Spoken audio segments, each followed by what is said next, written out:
Ok, ahora sí me escuchan y ven, observan.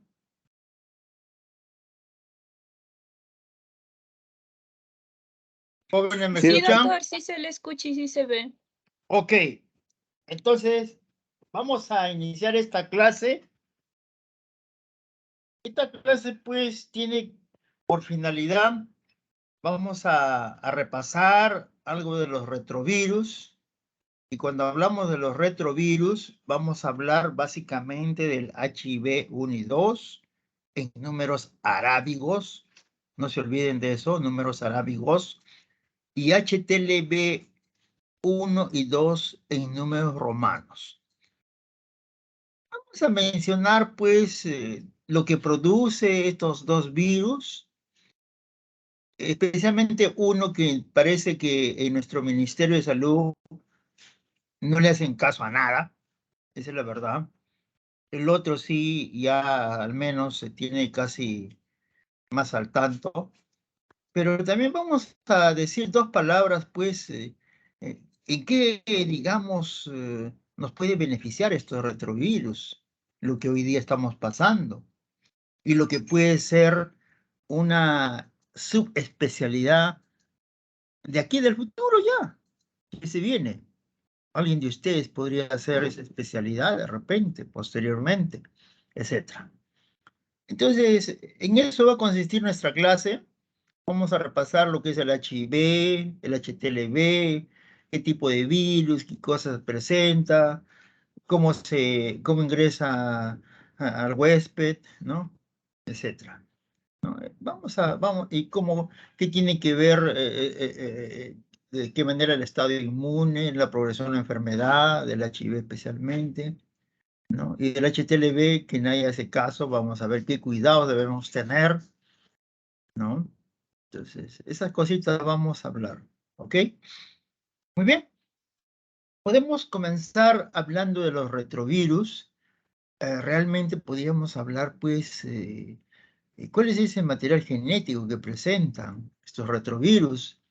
Podemos decir, ese nombre retrovirus, ¿no? Es algo característico, ¿no? Constituido por RNA, luego es copiado en DNA para integrar el núcleo celular.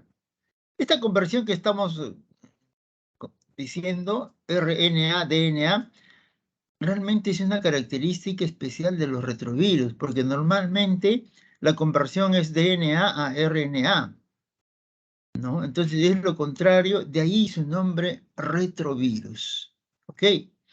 O sea, realmente es un proceso inverso de esta transcripción habitual, realizado por acción secuencial de básicamente de dos enzimas, la DNA polimerasa y la ribonucleasa, que constituyen pues una unidad funcional llamada transcriptasa inversa. Eso es lo más importante que debemos decir, ¿no es cierto? Y acá está, ¿no? Estamos viendo, ¿no? Cómo, digamos, este RNA se va a transformar en DNA y luego va a surgir dentro de la célula unas alteraciones y se va a duplicar posteriormente, ¿no? De igual manera aquí, ¿no? De la infección RNA, DNA, por esta transcriptasa reversa, ocurre una serie de pasos, integración, transcripción, traslación, etc. El virus es, digamos, reproducido, si se quiere, ya en dos, etc. Pero cuando hablamos de los retrovirus, ¿no? Como hemos comentado, realmente nosotros podemos decir, pues, que eh, pueden causar muchas enfermedades. Miren ustedes, los retrovirus en general, algunos tipos de cáncer, el SIDA, que ya lo conocemos, enfermedades autoinmunes, ¿cierto? Todas esas cosas pueden causar, como dije hace un momentito, ¿cierto? Pero también, miren ustedes, se pueden modificar y usar en terapia génica por medio de vectores. Esto es lo que le comentaba, que va a ser una subespecialidad nueva en la medicina de nosotros, la terapia génica. Ya en Europa se está hablando bastante. Yo hace ya 2 años estuve en Madrid viendo temas, congresos de esto. Ya se está hablando regular en Europa, pero parece que acá en Estados Unidos hay poco todavía. eh, yo puedo decirles, cuando hablamos de terapia génica, un ejemplo, ¿qué cosa es lo que va a suceder realmente cuando hablamos de terapia génica? Nosotros sabemos que la hemofilia A es porque el sujeto no produce un factor de coagulación, el factor 8. ¿Por qué? Porque justamente sus fallas están en sus genes. Esos genes están, como decir, dormidos, están inactivos. Ajá. Pero miren ustedes, con la terapia génica, justamente esa es su labor. Esta terapia génica va a despertar ese gen, ¿no?, que está dormido o que está inactivo, ese gen que produce ese factor 8. Lo va a despertar, esa es la acción de la terapia génica de los retrovirus, y se va a modificar y esa persona ya va a producir factor 8. En otras palabras, esa enfermedad tiende a desaparecer. Así como estamos hablando de esta patología, con el tiempo muchas enfermedades, ¿no?, se van a tratar, se van a curar, ¿no es cierto? Y más aún, más adelante, miren lo que se presenta en el mundo. Ya con el tiempo, el ser humano ya no va a morir, inclusive. Entonces, realmente cuando hablamos de terapia clínica, su campo de acción es inmenso. Para que ustedes vean, ya no va a ser posible hacer trasplantes, por ejemplo. Realmente yo les invito, ustedes que son muchachos, son jóvenes, aquel que se interesa en esto, ya desde ahora puede ir leyendo. Yo les puedo decir de algunos congresos que hay en Europa para que puedan asistir y ir avanzando en esta especialidad, ¿no? Nos gustaría pues que alguien de Perú pues se especialice en estas cuestiones de terapia génica, ¿no? Muy bien. Pero esa es mire, ve, cuando hablamos de lo malo, también podemos hablar de lo bueno, entonces, ¿no? Podemos hablar algo de la clasificación de los virus en general. Podemos hacer esa clasificación de acuerdo al tipo de ácido nucleico. Podemos mencionar el ribonucleico, el RNA, y todos ellos, por ejemplo, el picornavirus es virus de la poliomielitis, reovirus, infecciones intestinales, arbovirus, virus de la fiebre amarilla, mixovirus, virus de la varicela. Y miren ustedes, llegamos al retrovirus. Antiguamente, este retrovirus se le llamó como virus del SIDA. Eso fue su nombre antiguo, ¿no? Es un poquito de historia. Pero así como estamos hablando, que es muy importante también para biología molecular, ¿no? Esta transcriptasa reversa se puede utilizar en la clonación y caracterización de genes. Muy importante, nosotros vamos a hacer una clase de la nueva nomenclatura internacional de los grupos sanguíneos. Y miren ustedes, mediante los retrovirus se han podido hacer el estudio de todos estos grupos sanguíneos, en otras palabras, para que formen parte de la nueva nomenclatura internacional, se han tenido que clonar, fabricar en el laboratorio y después de ello recién pertenecer a la nueva clasificación internacional.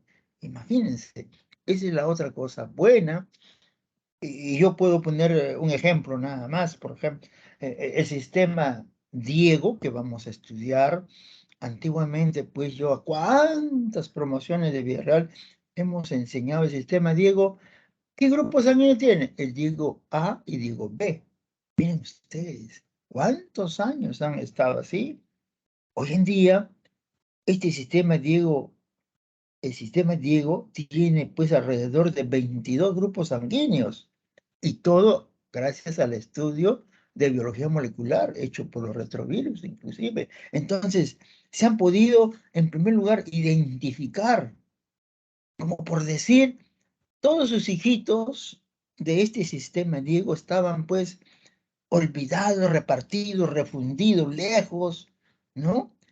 Entonces estaban, por decir, en Tacna, en Tumbes, en Iquitos, etcétera, etcétera, ¿no? Mediante ese estudio se ha podido reagruparlos, 22 antígenos, imagínense de dos, y así otros sistemas de igual manera se han podido integrarse a una familia, porque ya se ha conocido su estructura verdadera. ¿Se da cuenta? O sea, realmente cosas maravillosas que nos muestran los retrovirus. Y esta es la clase que corresponde a ustedes, ¿no? Actualizada, lógicamente. Y la otra parte, la clínica, ¿no? Como ya hemos comentado, al integrarse en el genoma con fines terapéuticos, la terapia génica, que hemos dicho ya dos palabras, todo un campo extenso que presenta realmente, ¿no? Y hay mucho que hablar, mucho que decir. Entonces, en esta diapositiva estamos viendo lo bueno de los retrovirus, ¿no? Pero fatalmente hoy día vamos a hablar todo lo malo de los retrovirus, ¿cierto? Pero ya saben ustedes. Muy bien. Entonces, retomamos nuevamente los retrovirus. Hay un tipo de retrovirus que dice que son efectos transformantes, así se les llama, y pertenece a este grupo de oncovirus. Y estos oncovirus dice pues que inducen la transformación tumoral de la célula huésped. Vamos a ver qué virus eran aquí. Y el otro grupo, los retrovirus de efectos citopáticos. Ajá, llamados también lentivirus. Producen una enfermedad lenta, irreversible, con infección del sistema inmune y del sistema nervioso. Y yo creo que en estos conceptos que acabamos de mencionar está, digamos, resumido todo lo que yo quisiera hablarles de ellos. Muy bien. Y los virus transformantes, ¿no? Tenemos, miren ustedes, llamado pues virus linfotrópico T humano, tipo 1, en romano, ojo, este es importante, en romano, acá está. Y el otro virus linfotrópico T humano tipo 2, también en romano. Entonces, y aparte tenemos otros virus de leucemia bovina, leucemia felina, que pertenecen a este grupo, pero que no nos interesa porque están relacionados a animalitos, ¿no es cierto? Muy bien, pero yo, por ejemplo, a veces, a veces nosotros vamos a la literatura internacional, al internet, y vemos con un poquito de decepción, hay trabajos de investigación que se presentan y en vez de ponernos así en números romanos, lo ponen en números arábigos. Y ya para comenzar, ese es un trabajo malo. ¿Para qué me va a servir un trabajo así que si ya su nombre lo están cambiando, no está acorde a lo que es realmente, ¿no? Por decirlo, ¿no? Yo si veo ese trabajo, ya yo lo voto, lo elimino, ¿no? Y miren acá los otros retrovirus citopáticos, el virus de inmunodeficiencia humana, que ustedes lo conocen. Aquí sí se pone, estos son números arábigos, 1 y el 2, ¿no es cierto? Y eso es lo que tenemos nosotros. Y los otros virus de inmunodeficiencia son de animalitos también, de los simios, equinos, caprinos, felinos, etcétera, que no nos va a interesar pues hablar, ¿no? Y miren ustedes la organización genética de los retrovirus, ¿no? Y lo que estamos hablando de los oncovirus, los lentivirus, y acá se ha puesto otro tipo de espumavirus, ¿no? Pero para que ustedes vean la similitud de esta organización genética, muy similares, acá tenemos el HTLV, por ejemplo, ¿no? Oncovirus, acá tenemos el HIV, lentivirus, ¿no? Vamos a hablar, ¿no? Estos genes accesorios en el lentivirus, de igual manera en el HTLV, ¿no? Es algo característico entonces de ellos. Y aquí ya, hablando un poquito más generalizado de los retrovirus, ¿no es cierto? cómo está, digamos, cuál es su estructura. Tenemos una partecita que se llama EN, que ustedes lo conocen, ¿no es cierto? Aquí tenemos la glicoproteína de superficie, ¿no? Esto que está arribita, en general para todos los retrovirus. Y aquí tenemos esto que se introduce ya al mismo virus, que es la proteína transmembrana, ¿no? Y esos dos que corresponden, pues, a esa estructura EN. Y más internamente podemos mencionar esta estructura GAG. Bien, tenemos una partecita, esta de azulita, en todos los retrovirus, puede ser HIV, HTLV, que se llama la matriz, un poquito más adentrito, que va a estar delimitada prácticamente el núcleo, que es la cápside. Acá estamos viendo un tipo de núcleo, ¿no? Vamos a ver en el otro qué será, vamos a verlo, lógicamente. Y más internamente tenemos la nucleocápside, ¿cierto? Muy bien. Entonces, ese sería el GAG. Y el pool, miren ustedes que está formado por la integrasa, ¿no? Y este de acá que es la transcriptasa reversa, ¿no? Y aparte tenemos pues el genoma RNA que ustedes están viendo. Esta es como una culebrita que están acá, ¿cierto? En general, eso va a ser la estructura de los retrovirus. ¿Así es? Muy bien. Y acá ya básicamente tenemos una estructura muy especial. Si lo que hemos visto hace un momentito, miren ustedes la cápside, esta cápside ya es diferente, ¿cierto? Pero podemos empezar de acá del inicio. Esta es la glucoproteína de superficie, ¿no es cierto? Que se llama GP120. Y este de verdecito, que es la, digamos, la glicoproteína transmembrana, que es la GP41, ¿no? Del M, ¿no? Y más internamente ya tenemos el GAG, ¿no? Esta es la matriz o matriz P17, así se le conoce, y la cápsula, ¿no es cierto? Que en este caso tiene una forma cilíndrica. Miren ustedes, la anterior que vimos era icosaédrica, este es cilíndrica. Miren, P24. Qué importante saber esta estructura P24. Importante cuando hagamos las pruebas. ¿Tendrá P24? Es muy importante, ¿no? Y también dentro de ello podemos ver, acá están las dos moléculas de RNA, ¿no? Que están viendo que son naranjitas, ¿no? Y el pool, ya hemos comentado, que puede estar dado por varias estructuras, acá internamente la proteasa, ¿no? El P9, la polimerasa y la ribonucleasa, el P66 y también la integrasa, el P32, ¿no? Esto que estamos comentando, pues básicamente corresponde a una estructura del HIV, no olvidarse, este núcleo cilíndrico, ¿ok? Muy bien. Y aquí vemos, miren ustedes, muy similar al anterior y a los retrovirus que hemos visto, ¿no? El EM, el GAG, está por acá, el PUL, etcétera. Igual, muy similares a la primera, pero podemos ir avanzando por esta estructura que ustedes ven icosaédrica, ¿no? Que básicamente pertenecería a un núcleo de una virus HTLV, ¿no? HTLV sería correspondiente a esta, ¿no? Figurita, ¿no? Y acá tenemos nuevamente una estructura del HIV, miren ustedes, yo prácticamente rápido porque el núcleo es cilíndrico. Ah, es un HIV, pero podemos empezar nuevamente, ¿no? Visualizando, por ejemplo, estructura del M. Acá tenemos la glicoproteína 120, ¿no? Tenemos la glucoproteína transmembránica 41, ¿cierto? Tenemos aquí la matriz, ya hablando del GAG, ¿no? La matriz. Tenemos el núcleo, ya hemos comentado, el P24, y la nucleocápside internamente, ¿no? tenemos acá la transcriptasa reversa, ¿no? Tenemos los dos genomas virales RNA. Una estructura similar a la que hemos visto, pero una variedad en la figurita especialmente. Miren, esta es una diapositiva muy interesantísima.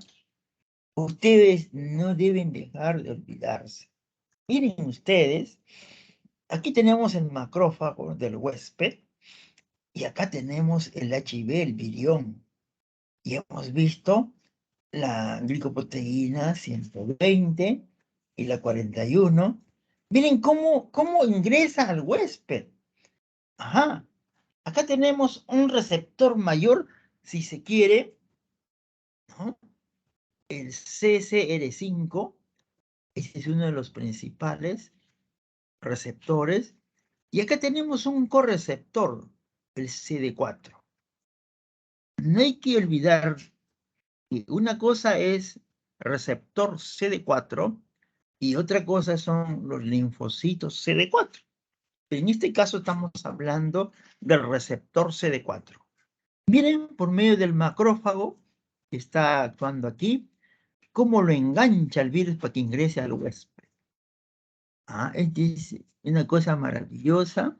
Esa es la forma, pues, cómo se ingresa, ¿no? Vamos a hablar otros receptores importantes, como va a ser el CXCR4. Vamos a ver más adelante en qué situación está, que también son los receptores mayores, si se quiere, ¿no es cierto? Pero esta es una diapositiva muy interesante.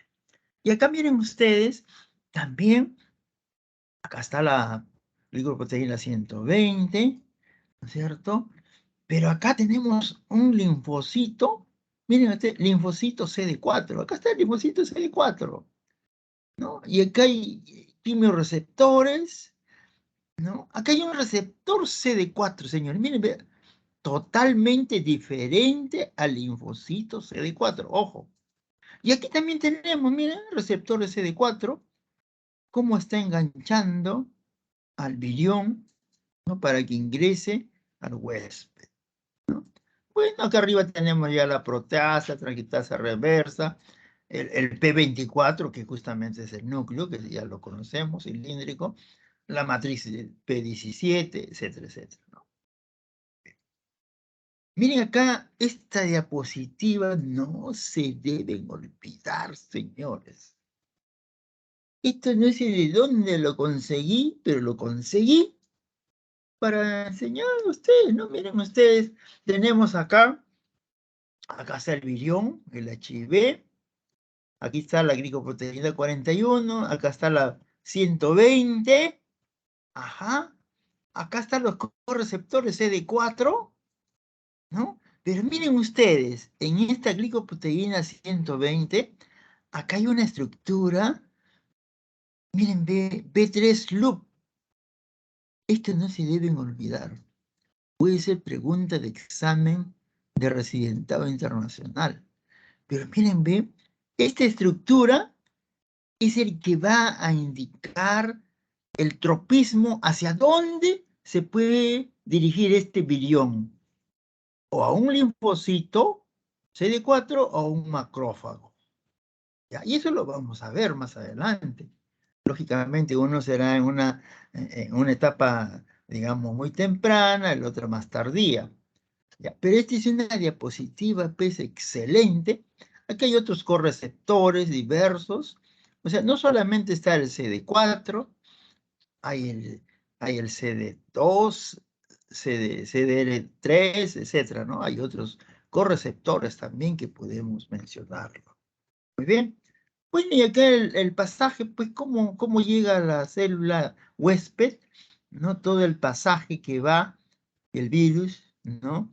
Y aquí tenemos los receptores, digamos, mayores o importantes, lo que hemos visto, el CCR5, y acá está el CXCR4 también, y acá está el otro correceptor, CD4, ingresa a la célula, ¿no?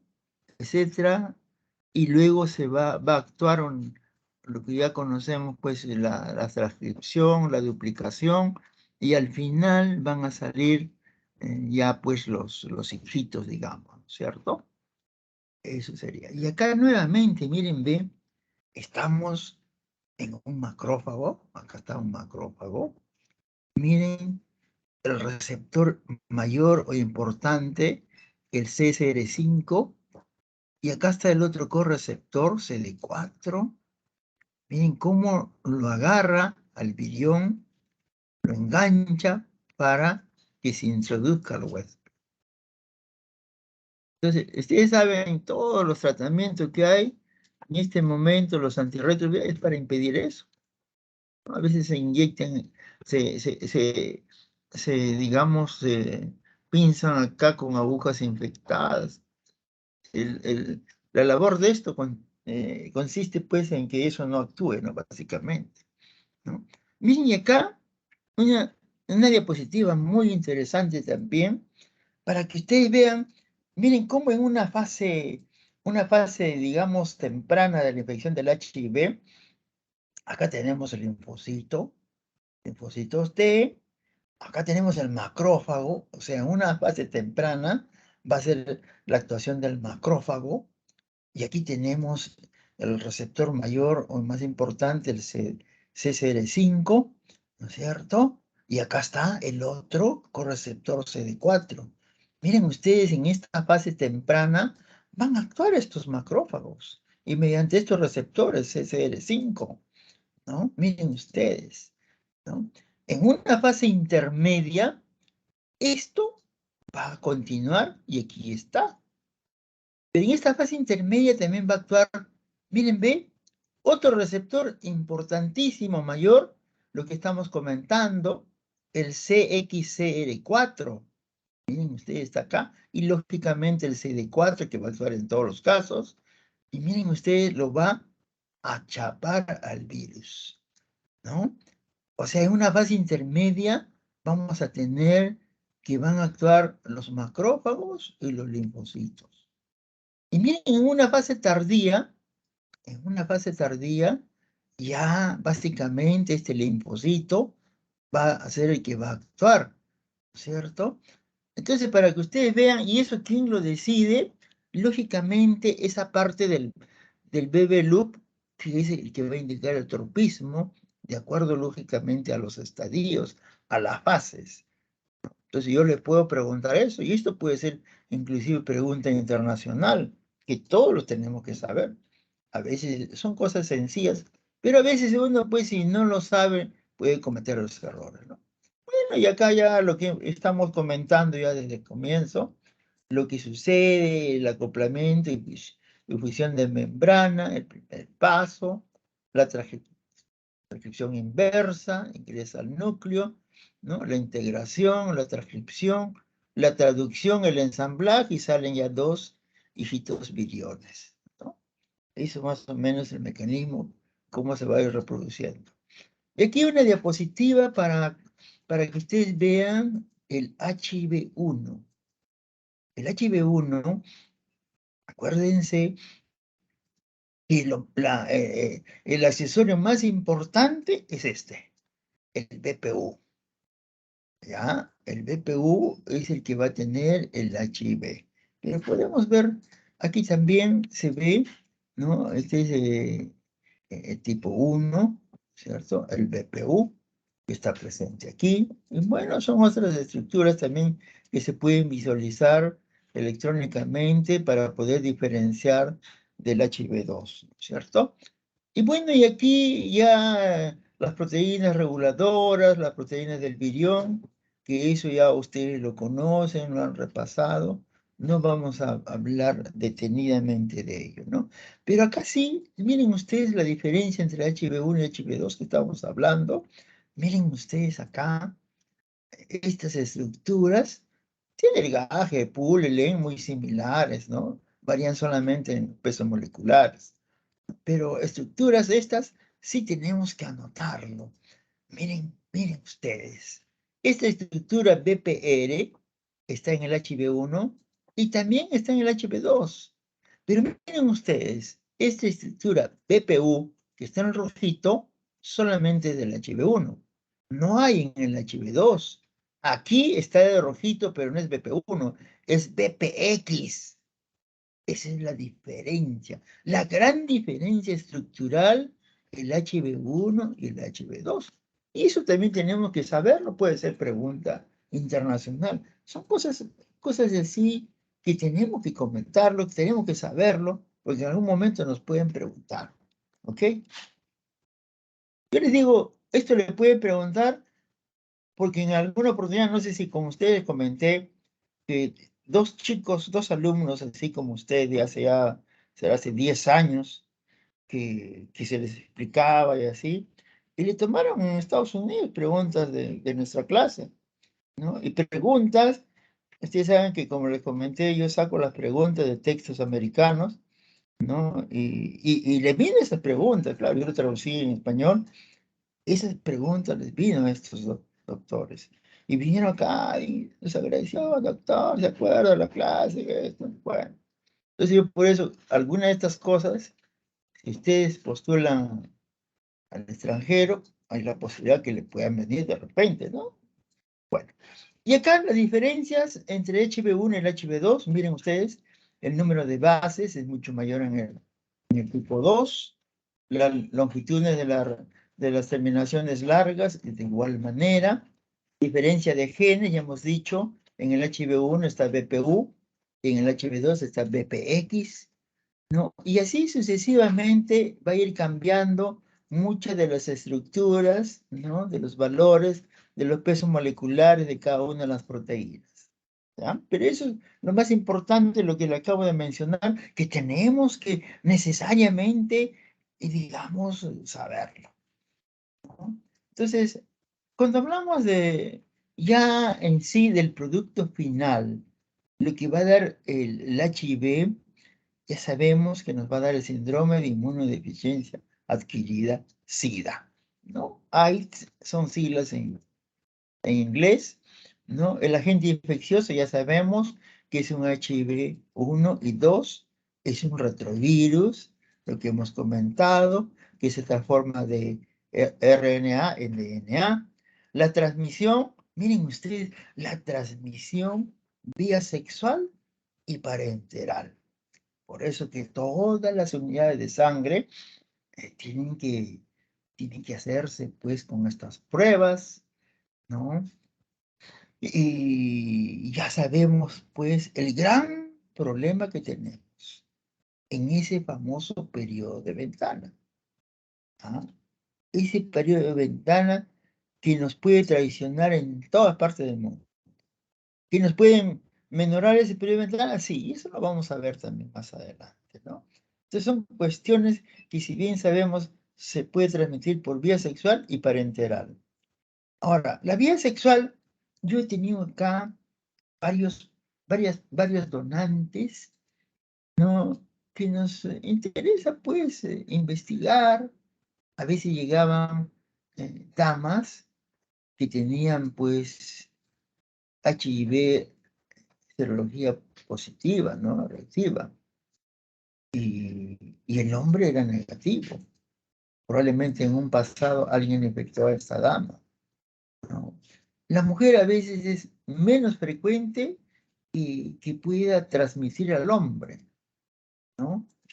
Bueno, porque salvo que el hombre pues tenga una solución de continuidad a nivel de su miembro y por ahí sí puede ser más factible la contaminación. Pero si ello no sucede, probablemente en casos muy excepcionales no lo va a contaminar. Tal vez pasaron una, una noticia periodística de gente que vivía en la calle, lo que llamamos simple y llanamente por diosero. Le hicieron una evaluación y salió pues la mujer tenía positivo y el hombre no. Y se le preguntó si tenían, digamos, vida sexual. Sí, era normal. Y mírenme para que ustedes vean, el hombre no estaba contaminado. Pero lo contrario sí ocurre más frecuentemente. Cuando el hombre tiene positivo y la mujer está negativo, lo más probable es que el hombre sí contamine a la dama. ¿No? ¿Y eso por qué? Porque generalmente pues la dama puede tener una pequeña cervicitis, probablemente, ¿no? Alguna solución de continuidad ahí, Y eso puede ser el camino más seguro, si se quiere, que se pueda contaminar, ¿no? O sea, es más frecuente que el hombre contamine a la dama. Entonces, las damas tienen que cuidarse más que los hombres. ¿Ah? Yo que he tenido cuántas chicas que han venido a donar y han tenido este problema, ¿no? A veces decía, pues, la chica, por ejemplo, doctor, yo tengo un solo enamorado y miren lo que me ha pasado. Son situaciones que yo, a ustedes, a las doctoras que están ahí escuchando, eso tienen que tener cuidado, ¿no? A veces decían, no, es un chico de su casa, todos tenemos casa, pues. Eso no está en que el chico es de su casa, ¿no? Tenemos que cuidarlo realmente. Y ustedes, de mayor razón, y si son médicos, ¿no? Tienen que ver eso, ¿no? Los síntomas ya sabemos que pueden presentar síntomas diversos que afectan el sistema inmune, ¿no? Generalmente estos están pues en las células blancas, ¿no es cierto? Los pacientes pueden sufrir infecciones oportunistas, ¿no? Cuando son diagnosticados en forma activa. Son los test mandatorios en todos los bancos de sangre en el mundo, ¿no? Y peor, ¿no? Cada día se hacen cosas mejores, ¿no? Ya se hacen las pruebas NAT, etcétera, etcétera, ¿no? Y los métodos de diagnóstico, por ejemplo, en una fase asintomática, podemos detectar pues los anticuerpos, ¿no? Antiguamente nosotros decíamos pues, eh, antiguamente nosotros hablábamos de ELISA, ¿no? ¿Te has hecho ELISA? Decían, ¿no? Ya estas cosas van cambiando. La prueba, el método ELISA está quedando un poquito al pasado, ¿no? Ahora hay métodos mucho mejores, más sensibles, ¿no? Y también que acortan el tiempo de realización de la prueba. Los métodos ELISA duraban pues 3, 4 horas. Ahora tenemos el método de quimioluminiscencia, como decía, es más sensible y puede durar hora y media. O sea, miren ustedes, lógicamente cada día todas estas cosas se van mejorando. Ya veremos otras cosas, ¿no? Y podemos hacer, miren, en una fase temprana o tardía, ya la detección de antígenos, ¿no? Podemos hacer eso, la detección antígeno, para nosotros que somos países pobres, o para los países que son ricos harán pues carga viral, ¿no es cierto? Mediante otros procedimientos que pueden ser, ¿no? Ya, digamos, de PCR, ¿no? Reacción en cadena de la polimerasa, etcétera. Y también el otro método de diagnóstico vienen a ser los síntomas clínicos. Entonces, eso para hacer un probable diagnóstico. Y podemos comentar del VIH entonces. El VIH lo podemos encontrar, miren ustedes, lo podemos encontrar en el plasma y en las células mononucleares a una semana de infección o en otros casos varias semanas de la probable infección. O sea, en una semana, que si tuvieron relación sexual o que recibieron transfusión de sangre contaminada, en una semana podemos tener en el plasma o en las células mononucleares. Así es que ya lo saben. Estamos hablando del virus, del antígeno o del P24, que podemos llamar así vulgarmente, ¿cierto? Pero ya el anticuerpo del VIH, ya el anticuerpo, o sea, es un producto que ya ingresó el antígeno y apareció el anticuerpo. Podemos tener a un mes o a 4 meses de esa probable infección. A un mes o 4 meses ya podemos tener, ¿cierto? Hay casos raros que nos han dado a los 12 meses o mucho más raros a los 3 años. O sea, miren ustedes, todavía no hay una buena explicación concreta por qué tanto podríamos hacerlo. Solamente para investigar el anticuerpo. Ojo, para el anticuerpo. O sea, podemos esperar hasta 3 años, pero son casos muy excepcionales. Entonces, si ya yo tengo el virus, miren ustedes el tiempo medio de infección hasta que aparezcan los síntomas. A veces, pues, uno dice, señor, ¿sabe qué? Usted tiene serología positiva. Eso me dijeron hace un año. Ya tengo 3 años. Estoy sano, estoy sano. Miren, pasa ya más 5 años, 8 años y recién aparece. Aparecen los síntomas ya de SIDA, ¿no? ¿Por qué? Y eso tiene que ver mucho con el CD4. El CD4 va disminuyendo cada año de 30 a 50 CD4 por cada año y ya llegan en unos valores que se cambian esa relación y ya podemos decir que ya se instaló la misma enfermedad, o sea, el SIDA. Entonces, de ahí, ¿no? Porque, digamos, después de 8 años o 15 años, todavía en algunos casos puede aparecer la enfermedad. Muy bien. Este anticuerpo del VIH, si yo quiero hacerme la prueba, realmente todos los pacientes que sospechamos de infección lo podemos hacer como una prueba de infección previa, como un basal que llamamos, o actual, podemos hacerlo. Pero no es tan recomendable, por ejemplo, en época neonatal o perinatal en las mujeres gestantes. Pero no queda otra alternativa que realizarlo porque todas las mujeres en edad gestacional mandan a hacer su prueba. Lo mejor hubiera sido hacerse la prueba antes de estar embarazada. ¿Por qué? Porque durante el embarazo hay cambios, ¿no? de anticuerpos, pueden falsearse resultados, etcétera, etcétera, ¿no? Pero no es un momento, digamos, ideal. Pero si no hay otra alternativa, fatalmente tenemos que hacerlo de todas maneras. Muy bien. Eh, Nosotros podemos decir que este anticuerpo de VIH, su presencia de este anticuerpo realmente podemos decir que no provoca inmunidad. Pero ¿por qué no provoca inmunidad si ya está el anticuerpo, no? Lógicamente, primero entra el antígeno y después se forma el anticuerpo. Porque este virus, ¿no? Puede cultivarse en individuos con anticuerpos positivos. O sea, nosotros, si hay una serología positiva, digamos, usualmente no presentamos, hacemos la prueba del antígeno y no hay. Pero si tú cultivas, ahí está el virus. Es por ese motivo que no provoca inmunidad, porque está ahí el antígeno. Muy bien. Los anticuerpos inmunoglobulina G de anti-HIV1 cruzan la placenta y pueden llegar a la circulación fetal. Cruzan y llegan al feto. O sea, madre del VIH con serología positiva, los recién naciditos pueden salir VIH positivos, ¿no? Serología positiva, o podrían ser en algunos casos tomados como indeterminados. O sea, porque puede haber transmisión pasiva de esos anticuerpos de la madre al niño.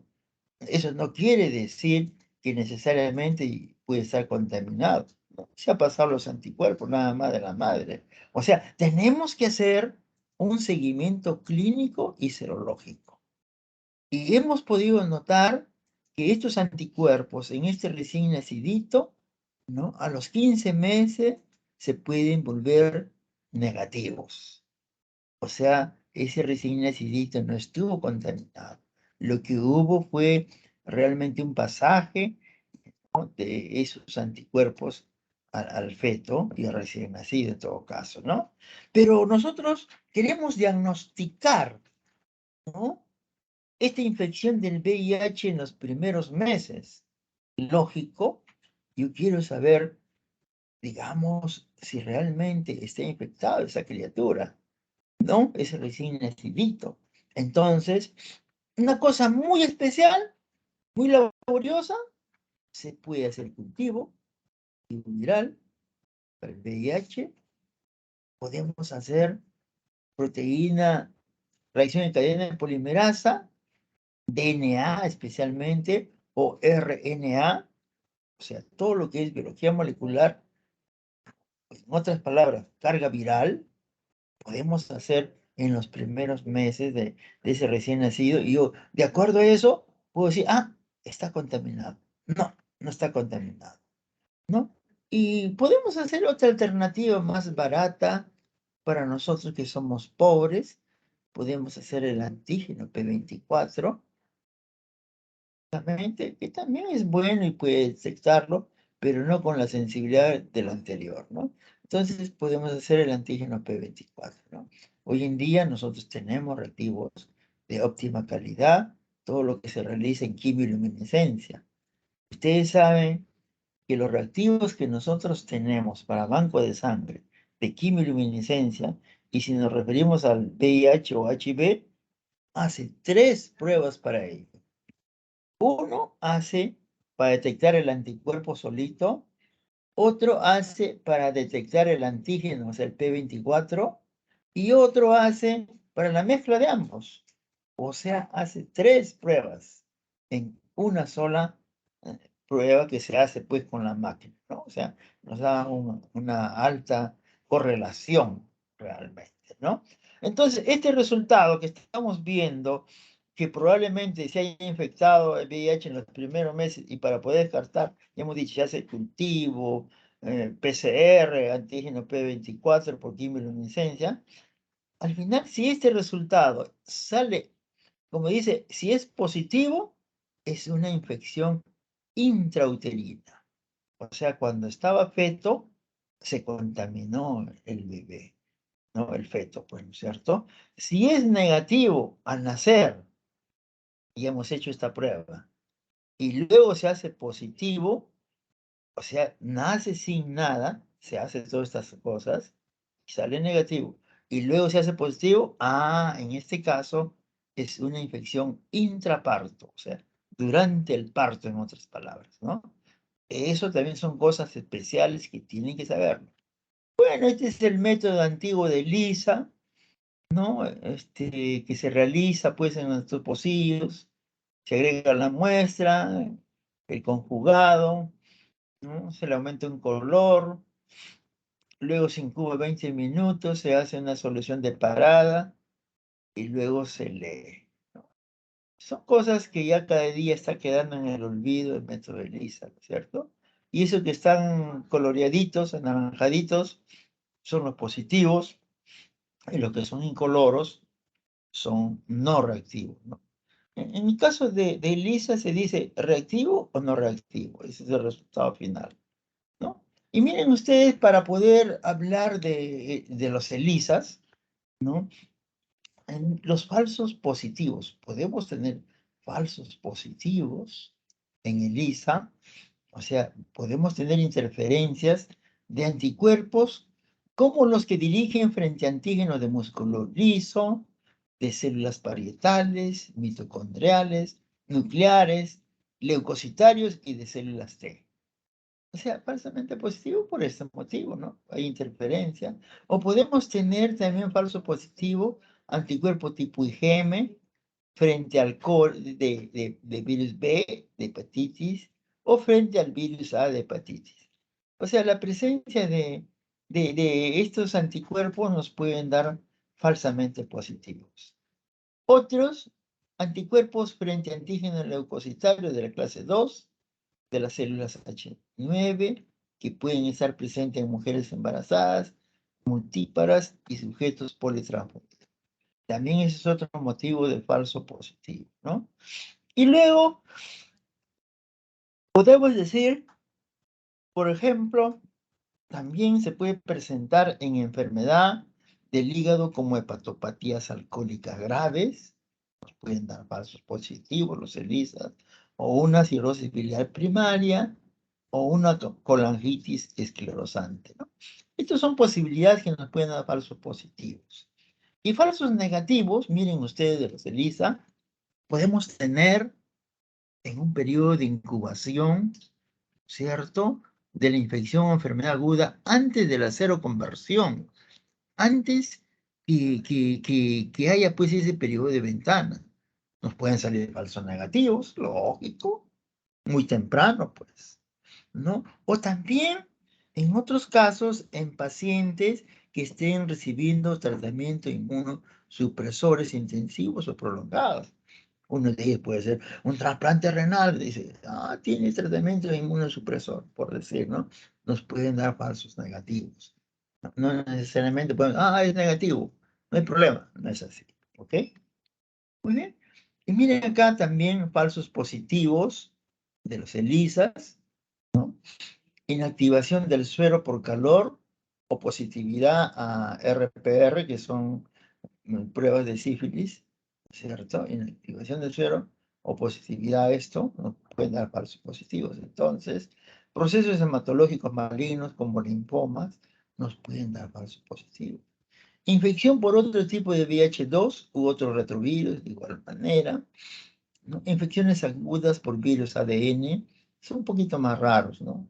O vacunaciones contra la gripe, ¿no? Acá casi no nos vacunamos mucho, pero en Estados Unidos se vacuna mucho la gente, porque hay cuántos tipos de gripe, ¿no?